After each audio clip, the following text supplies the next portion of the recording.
নমস্কার, আমি তুলসী herbal agriculture থেকে এসেছি এই খানাকুলেতে। তো এক ভাইকে চাষ করিয়েছিল এখানে। তো ভাইয়ের সাথে কিছু আমি আলোচনা করব। আর তুমি যে এই ১.৫ কিলো সার দিয়ে কতটা চাষ করেছিলে? আচ্ছা, আমাদের ১ম এ বলে নিই, বর্ষায় চাষ করেছিলে নাকি? হ্যাঁ, বর্ষায় আমি চাষ করেছিলাম। বর্ষায় তোমার বাবা চাষ করে কি বুঝতে পেরেছে? তোমার বাবার সাথে তো কিছু আলোচনা হয়েছে?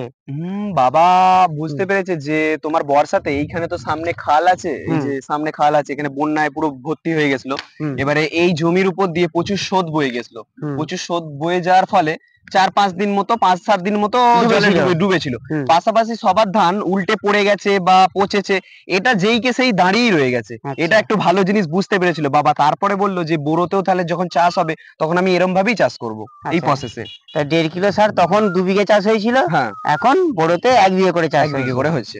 তো ধানের কি কন্ডিশন? তুমিও তো নিশ্চয়ই চাষের সাথে যুক্ত আছো? হ্যাঁ, তাই ধা কি বুঝতে পারছো? মানে আশেপাশে তো রাসায়নিক সার দিয়ে করেছে, তো সেই তুলনায় কি বলছে? আমি জৈবতে যেটা বুঝতে পারছি, জৈবতে রাসায়নিকের থেকে জৈব অনেক ভালো। হুম, তবে তোমার ওর গ্রোথ বা পাতা চাপ যেগুলো হচ্ছে হুম, সেইগুলো মানে রাসায়নিকের যেগুলো হচ্ছে এগুলো ওতে হয়নি। এতে হুম, অনেক ভালো। এবং এমনকি আজকে আমার একটা কাকা ওষুধ দিতে এসেছিল। সে এসে বলছে, "খুব সুন্দর ধান করেছিস।" আমি তো ধরো নতুন চাষ করছি। তার হুম, থেকে তার এক্সপেরিয়েন্স একটু বেশি। হুম, সে ভালো করে বলল যে, "খুব সুন্দর হয়েছে।" আচ্ছা, তবে আরেকটা ভুল হয়ে গেছে আমার, এতে আমার বীজ ধানটা শোধন করা হয়নি। ও রাসায়নিক প্রক্রিয়ায় শোধন করে নিলে মনে হচ্ছে আরো ভালো হতো। এর থেকে পরে আচ্ছা। দুবার আরো ভালো হবে। যেটা আশা এই করছি। টুকাইদা টুকাইদা করেছে করেছে সেটা আমি করতে শোধন, পারিনি। তো এবারে আশা করছি এটা করবই। ঠিক আছে। তো এখন পর্যন্ত যে ১.৫ কিলো সার দিয়ে খরচা সব দিক দিয়ে কি বুঝতে পারা যাচ্ছে? আ রাসায়নিকের থেকে তোমার অর্গানিক ভাবে চাষ করতে অনেক খরচা কম হুম। এবং ফলনও ভালো।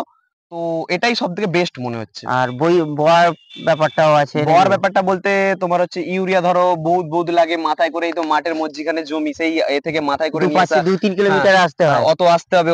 ওটা আসার থেকে এই অল্প সারেতে চলে আসছি, দেয়া হয়ে যাচ্ছে, কাজ মিটে যাচ্ছে। ঠিক আছে। তা খুশি তো? হ্যাঁ, নাকি? অবশ্যই খুশি, অবশ্যই। আর একটা ঠিক কথা আছে। শুনেছিলাম আপনার বাবা এই সার দিয়ে এত আনন্দিত মানে এই প্যাকেটও নাকি এখানে হ্যাঁ, আমার বাবা এই মানে এতে চাষ করার ফলে ১ম বারে তারপরে এই প্যাকেট জমি বাড়িতে ফেলে যায় না। হুম। যে কেউ যেন না দেখে না নেয়। আচ্ছা, আচ্ছা। এরকম বিষয়।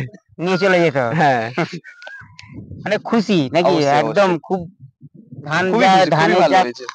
আচ্ছা, গুনে দেখেছি কটা করে ধান হয়েছে, একটু দেখেছিলেন কি গুনে হ্যাঁ, টোটাল দেখেছিলেন?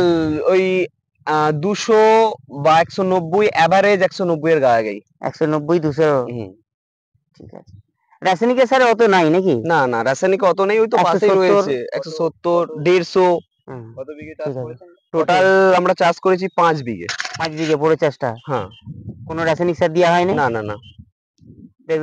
জমি দেখে ৫ বিঘে জমি দেখে কি বুঝতে হয়? ভালো তো? হ্যাঁ, অনেক ভালো। ঠিক আছে।